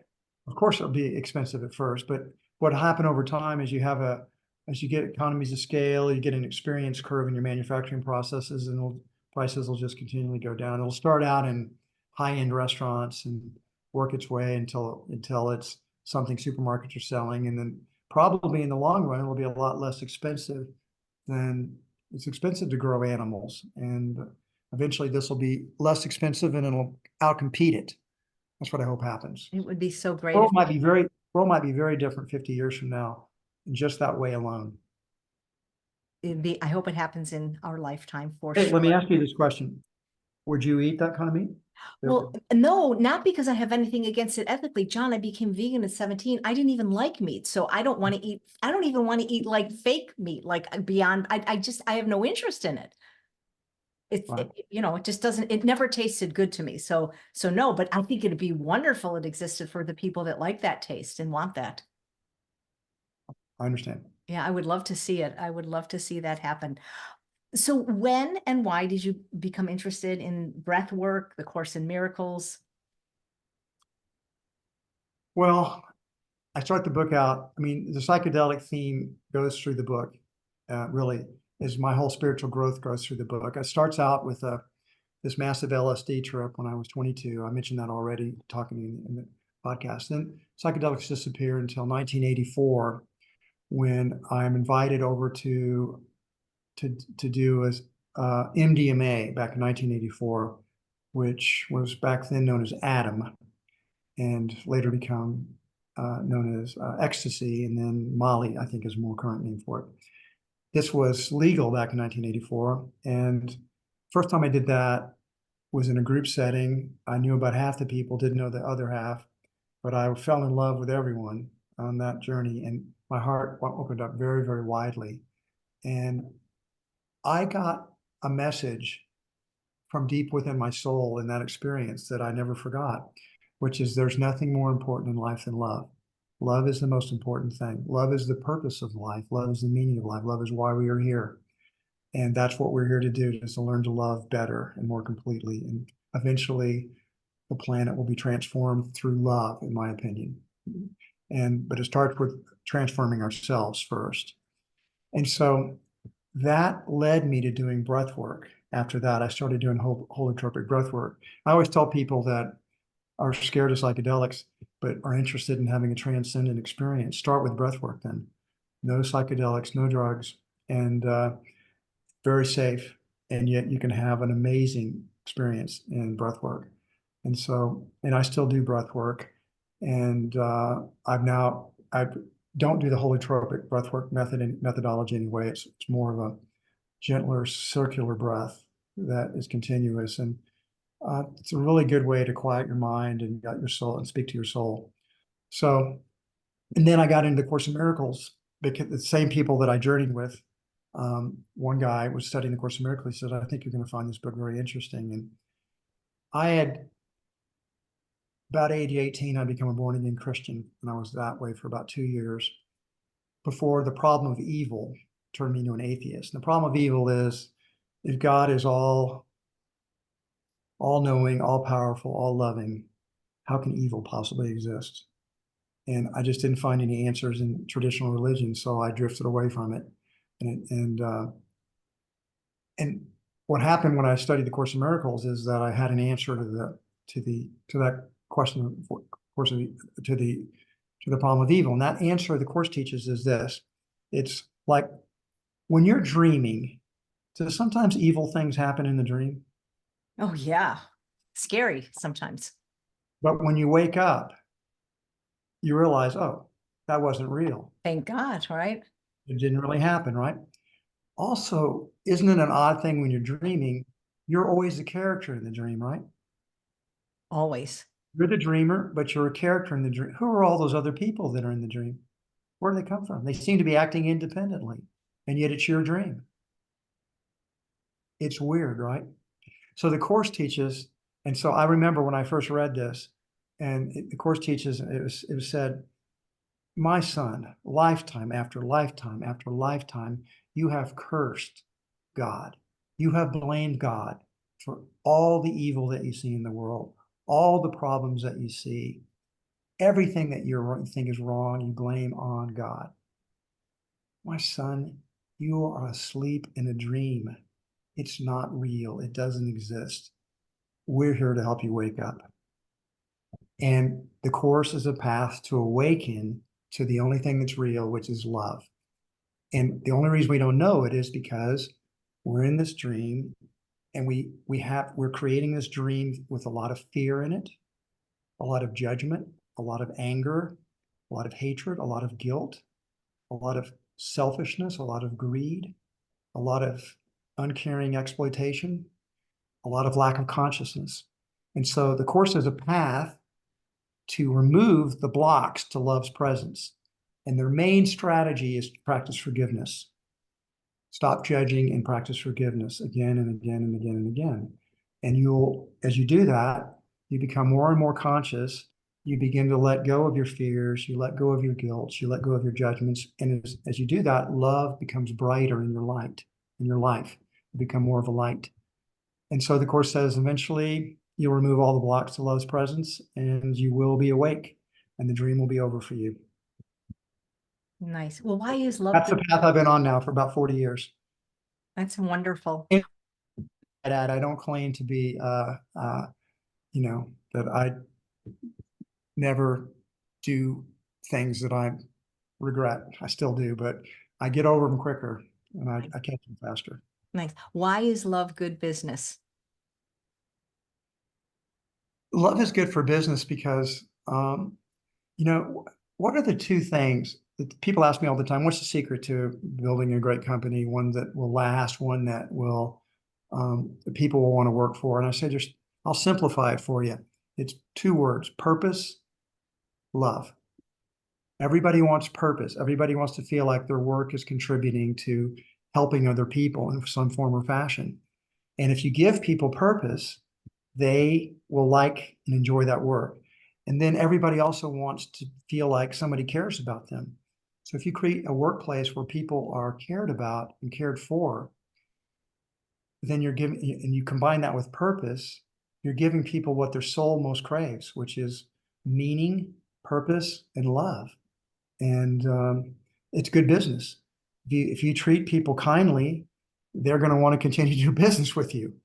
And if you treat them badly, then they won't want to do business with you. And so I always say that in a retail business, management's job is to hire the best people they can find, make sure they're well trained, and that they feel cared about, and that you help them be happy, because they're the ones that take care of the customers. And if they're not happy, they won't take care of the customers well. Happy team members results in happy customers, which results in happy shareholders. It's good business. Love is simply good business. And people misunderstand love. They think it's some kind of weakness. Love is weak. It means, that you're always giving in all the time. You can't make hard decisions. No, that's not what love is. Just caring about other people, being empathetic, being able to listen. It doesn't mean you can't make hard decisions. It doesn't mean you can't fire people. You may have to make a hard decision. You may have to let somebody go, but you can still do that with a loving heart, care about them the whole time, wanting the very best for them, helping them find another job, even if theirs has to go. Because you also have to think about what's good for the whole organization, because you love that as well. So love is absolutely good business. And it's a shame. Also, I'll say one other thing about it. I'd say for most corporations, love is like locked up in the corporate closet. And they think if love was there, they would be weak. That love is weakness. And they have this outdated sense that, masculinity is strong and that feminine energy is loving, but it's weak. That's such old stereotypes. We're both masculine and feminine, and love is both nurturing and can be strong. And because it's got the best qualities of both masculine and femininity. Nice. You know what? I wanted to ask you. Remember a while back, there was something at Whole Foods called Health Starts Here, and you could Yes. get there were salad dressings and prepared foods without oil. I loved that line. It disappeared. Yeah, that was one of my initiatives. That occurred a couple of years after I became vegan. And then once I read the China study and Caldwell Esselstyn's book, Prevent and Reverse Heart Disease, which Bruce Friedrich gave to me, I was like, I had my own sort of awakening to there's a higher level of being plant-based. There's a purer version. Then I read Furman, I read McDougall, and I just devoured this whole, Greger, and this whole universe of whole foods plant-based. And I might add that most people particularly vegans, underscore plant-based and ignore the whole foods portion of it, meaning we're eating whole foods, not highly processed foods, not foods with sugar and salt, refined grains, oils particularly, and probably, nuts and seeds in smaller quantities. I know where you stand on that one too, because McDougall, I know, really helped you out. And I happen to agree that I'm between McDougall and Furman. I do that a little bit of nuts and seeds, but I mostly flax and chia. Want those omega-3s. Anyway, the Health Starts Here was an initiative we started, and it just didn't catch on. We tried a lot of things. We got Furman's Andy system in our stores. I created a healthy eating team. Chad and Derek Sarno worked with us. Rip Esselstyn worked with us. Margaret Wittenberg was heading it up. And it did not catch on with our customers. They just didn't care. I don't know how else to put it. And they didn't like it. It felt like we were judging them or trying to proselytize them into a particular type of diet. And then we didn't see increases in sales, and the rest of my executives, thought this is another one of John's crazy ideas, and this one's not working. So convince him to give up on it. And eventually it was expensive. And I just, we did it 3 or 4 years and just didn't see the results. I bet if it wasn't labeled healthy, people, because the items tasted delicious. I think it was the people thought maybe. They taste delicious to you and me because our palates have evolved. To other people, they didn't have enough salt, they didn't have enough fat, they didn't have enough sugar, and it didn't taste good to them because they're addicted to different, they're addicted to things that maybe aren't good for them. Well, I liked it, especially the sesame ginger salad dressing. Yeah, that happened to be my personal favorite as well, the one with no oil. It was so good. Well, I don't think it, most Whole Foods, not all of them, most of them you can't find no oil dressing anymore. yeah, it's hard. Again, it's because people aren't using them. I mean, it's not a plot. It's just like, hey, I'm going to get rid of this. Nobody's using it. We're throwing it away. It's spoiling. I would have bought it all up had I known. So, John, of all your many life's accomplishments, what are you most proud of? I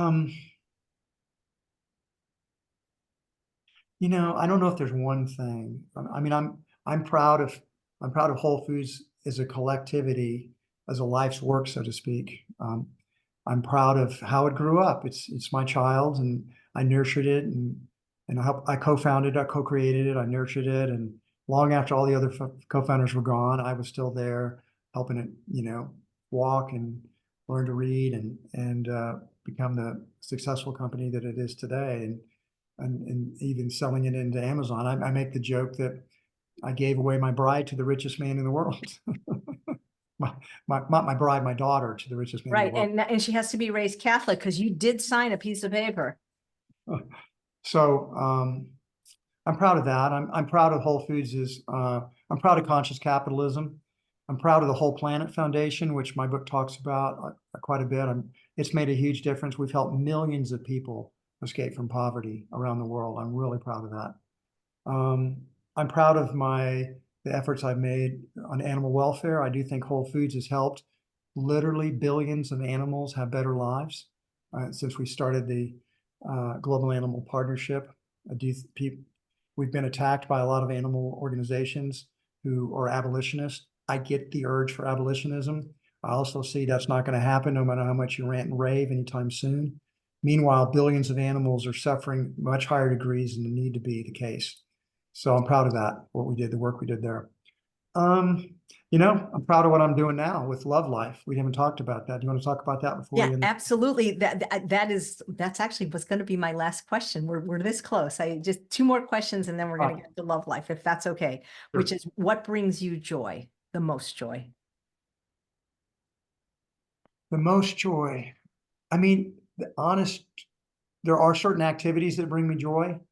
So I'll talk about those. So I don't want to make just a simplistic answer, but I'm very joyful and happy anytime I'm just really in the moment. And I'm not in my thoughts, lost in my thoughts. When I'm present fully in the moment, life is such a gift. It's so precious. And just being able to breathe, be able to move, just to be alive. I'm very inherently, I find that incredibly joyful. And, but I can be very joyful. And so I can say I can be joyful in almost any circumstance. I'm increasingly joyful every day. I'm joyful most of the time every day.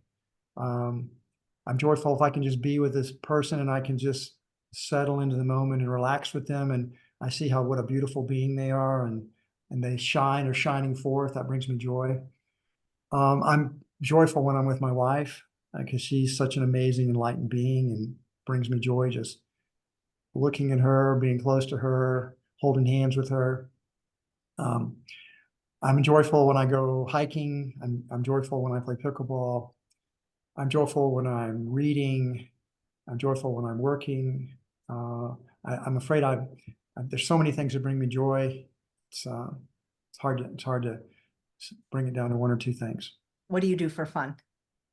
I just described a couple of them. I play pickleball. Right. I like to hike. I'm a long distance hiker. I've hiked the Appalachian Trail twice, the Pacific Crest Trail. I have a chapter in the book called Strider. Mm-hmm. So that gives me great joy for sure. I love doing that. Right. I like hanging out with my friends too. I mean, and mostly I really love being with my wife. You seem to have a lot of need for growth and novelty, and now we can get to Love Life and especially what's happening on July 9th. On July 9th, we'll be opening our first flagship location for our new business, Love Life.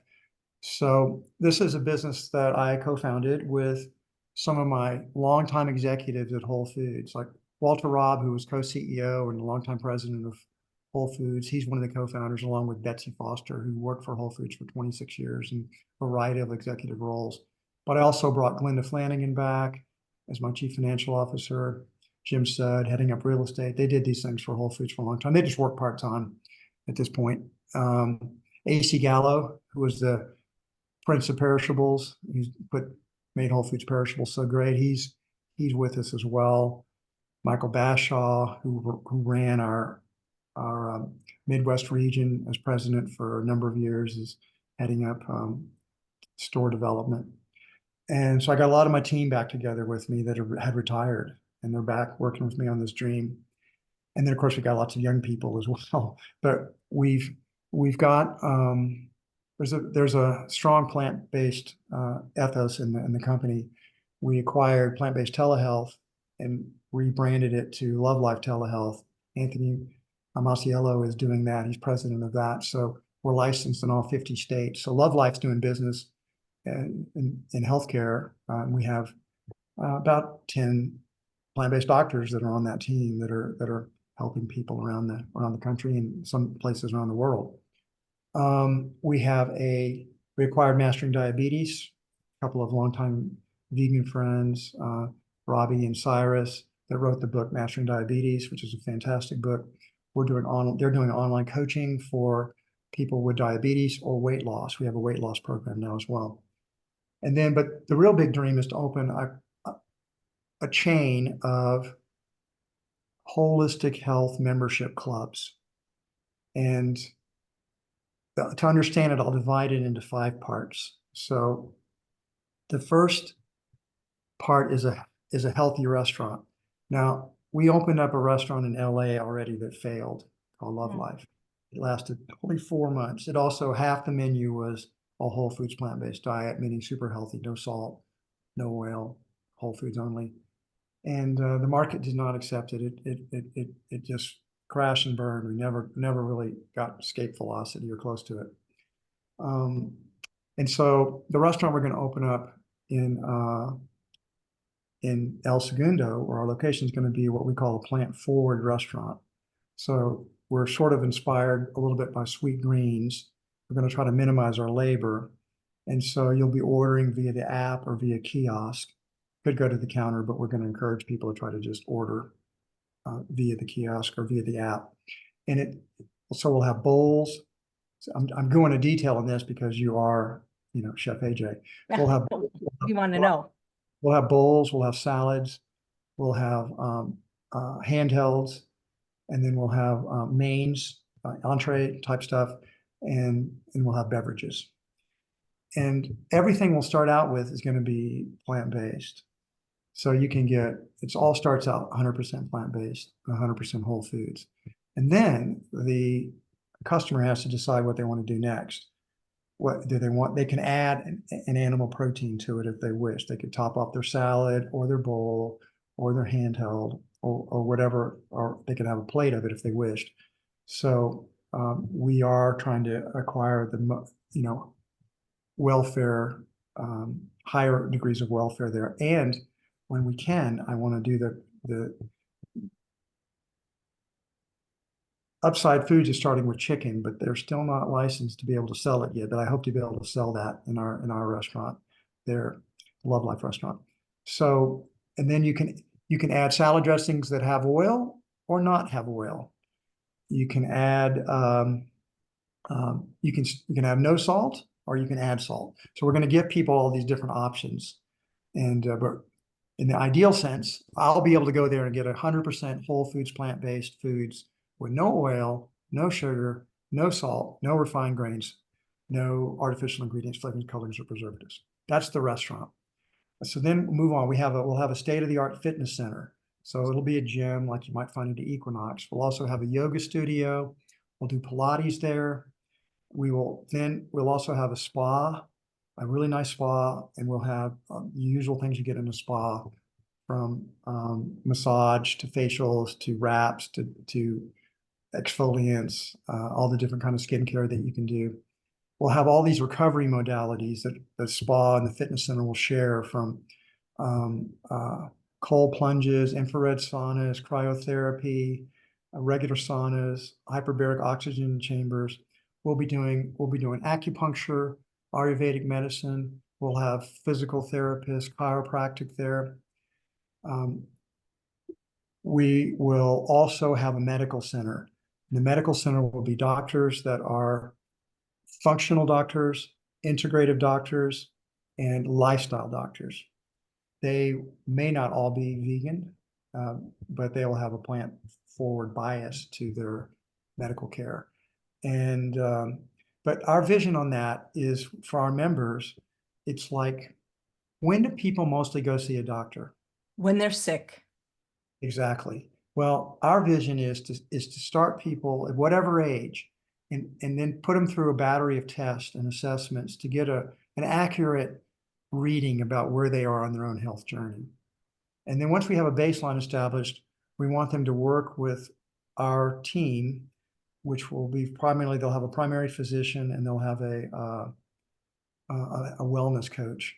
And then we'll set a very individualized precision plan for them in order to try to take their health to the next level. We'll want them to have some kind of wearable data so we can download that data.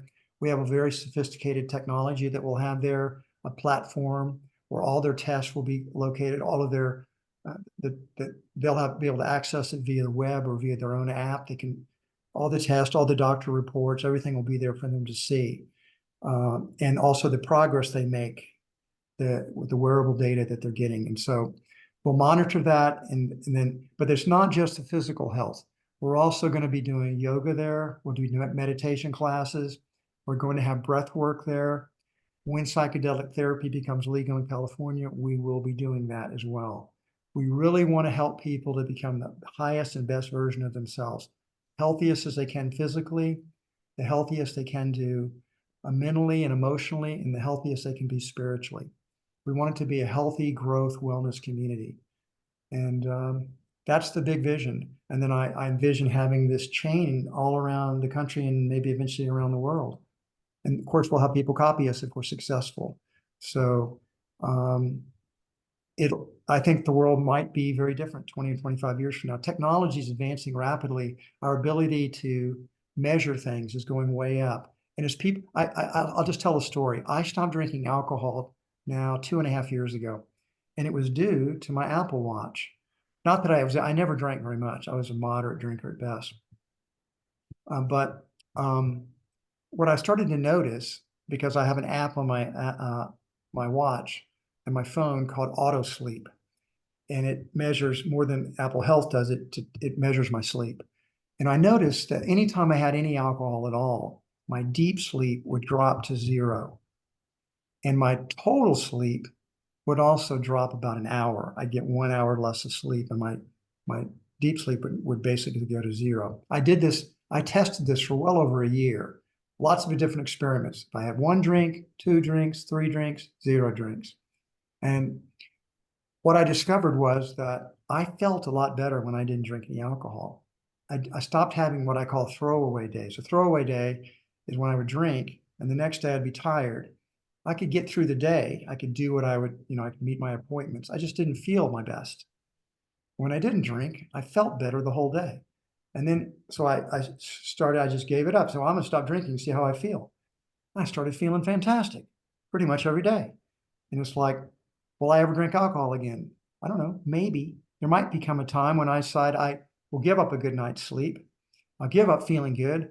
I'll be willing to pay the price of a throwaway day for whatever reason to have this fun this night. I just haven't had that night yet in the last 2.5 years. So that's what I'm meaning. As you get conscious, as you become more conscious of things, you make changes in your life. And as I got conscious of what alcohol was doing to my sleep and how I felt, I decided to get rid of it. And I think if people were more conscious about the food, they would make food changes as well. They don't understand how food is harming them because they're not yet conscious of enough about it. I think the technology is going to help people see this. Anyway, the final thing is, besides the medical center, we also have 3 pickleball courts because we want people that love life to have a lot of fun. And pickleball is fun. Everybody, have you played pickleball before? You know, I played it when I lived in the desert those 3 years and I tore my rotator cuff. It is Oh, addictive. man. It is the funnest game in the whole world. Everybody can play pickleball from ages, 8 to 100. And they have fun the first time they play. So it's going to be a community builder for us. We're going to have pickleball, people playing pickleball. Half the new friends I've made in the last 2.5 years have been from pickleball friends. So it's a very social game. And that's kind of what a love life will look like. This won't surprise you. Our first center is extraordinarily beautiful. People will go in and they're going to say, "Oh my God, this place is incredible." About the first 20 years Whole Foods existed, people go into Whole Foods and I said, "Wow, I've never been into a place like this. This is unlike any other supermarket I've ever been in." Then, of course, supermarkets changed and we weren't quite at the novelty that we started out being. I think that's going to happen to Love Life. People are going to go in it and they're going to say, "Wow, this place is cool. This place is amazing. How come nobody's done this before? I'm going to join up. This is fun. I like it." Well, I bet you like pickleball. You seem like you like competition and it's a competitive game. Yes, but I'm a pretty good pickleball player, but I'm 70, about to be 71, and I'm playing with guys in their 20s oftentimes. So I'm as good as I am. I lose a lot more than I win in pickleball. But of course, I like to play against players that I know are better than me. I like the challenge. Yeah, that's the secret to anything. Always do it. When I do comedy or improvisation, you always want to do it with people that are better than you. That's how you get better yourself. In the El Segundo location for the doctor component in person, are these any doctors we might have heard of that we could go see in person?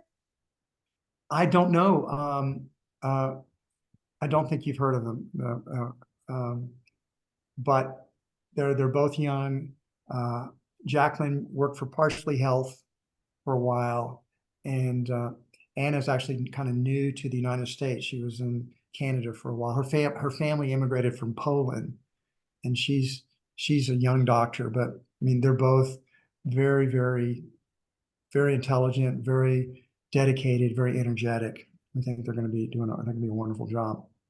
Well, I You know, don't. Sorry. you probably know one of our telehealth doctors, uh, Chris Miller. Well, I know a lot of your telehealth doctors. I don't know if you know this, but I've done this show every day at least once since March 20th, 2020. And 2 of your doctors have regular monthly shows, Dr. Colin Zhu and Dr. Nikki Davis, and Dr. Jeff Pierce wants a monthly slot. And I do know Chris Miller. She's been on the show. So absolutely. All of those telehealth doctors are fantastic. Dr. Miller is my personal doctor, and Nice. and my wife's as well. We love her a lot, and she's going to come. Anna is getting married and going on her honeymoon in August, so Dr. Miller's going to come down and help us out there at the El Segundo Love Life for a few weeks while Anna has her marriage and her honeymoon. Oh, So. so John, one more question, and it's a fun question. The viewers always want to know, even when the guest isn't vegan, what do you eat in a day? Fair question. It's actually not that difficult. So I start out every day with the most amazing smoothie you can imagine. I was very influenced by Brooke Goldner. And She has a regular show on my show as well. We love Dr. Goldner. yeah, well, I love when I watched some of her videos about her smoothies, I started doing those kind of smoothies. That my smoothies are they're half vegetable and half fruit. And then I have a lot of flax and chia seeds in there that I freshly grind that are in that as a base. I usually put a little bit of raw cacao in it to make it a little chocolatey. And so my fruits, now Dr. Greger has got that research out there that you can't combine the berries with the bananas. So I alternate. I have what I call a tropical fruit smoothie one day and a berry smoothie the next day. And so I get the right sweetness quotient by how many dates I put in. If it's a tropical fruit day, they don't need very many dates. If it's a berry day, they need a little bit more dates. And I drink an entire blender of Vitamix. So I drink 64 ounces of smoothie a day. Usually I start out with 2 glasses in the morning, and then I have a glass at lunch and another glass at dinner. And so the fruits are seasonal. Like right now, I'm digging my smoothies because I'm getting apricots and peaches in there every day, and those are so delicious. And How much greens? You said half of it's greens, and any particular half of greens? half of it's vegetables. I have my greens are 4 large handfuls of greens. I get 4 handfuls a day. So generally, I can do different greens, but the ones that are kind of the standby are 2 handfuls of kale and 2 handfuls of power greens that Whole Foods sell. Power greens are a combination of spinach and chard and one other kind of bitter green. And then I'll have radishes, broccoli, Brussels sprouts, carrots, beets. The great thing about my Vitamix is any vegetable can go in that Vitamix and can get drunk. So it's that's the big breakthrough I got with Dr. Goldner, was this idea that I should be doing a lot more vegetables in my smoothies, and so I am. And then of course water. So they're delicious. I always look forward to it. I look forward to my smoothies every day. So today for lunch, Deborah and I had we had tacos. I had a whole organic corn tortilla, and then we had a little avocado. First, we started out with what we're going in tacos. So we had a little bit of avocado, not too much. She takes more than me. And then some cilantro, some green onions, and some tomatoes. And then we had this particular mix that we put in. It had a little bit of tofu and a mixture of a few vegetables, and we heated that up, and that went into make the filling of that. Then put some salsa on that and some nutritional yeast, and that was my taco. I had 2 of those tacos for lunch today.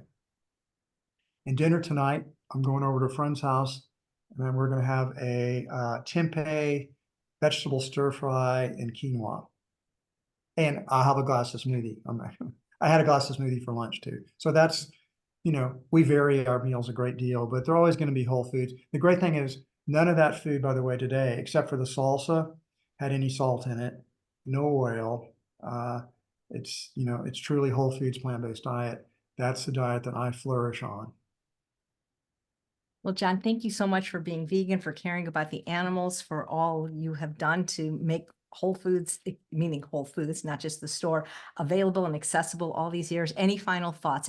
People can find more about your book and you just by looking below the video in the show notes. They can order the book. I like it on Amazon. I wish you had recorded the whole thing instead of just part of it, because I like I'd say we'll call that a minor regret, because after I listened to my recording, I thought, wow, that's a lot better than I thought it would be. I should have done the whole book because I could relive the emotions. But my professional reader did a terrific job, and he can do the accents of the other characters a lot better than I could. He has different voices. I wouldn't have been able to pull that off. So it worked out pretty well. You say final thoughts? I'll pass on to your audience. The mantra that my wife asked me to try to live every single day. She says, John, don't overcomplicate this. It's so much simpler than you think. Just love everyone all the time. We should have her on the show. Well, here she comes. Deborah, I was just sharing your love mantra. Thank you so much, John. Thank you. Thank you, Chef AJ. It's always a pleasure to talk with you. Best wishes and always.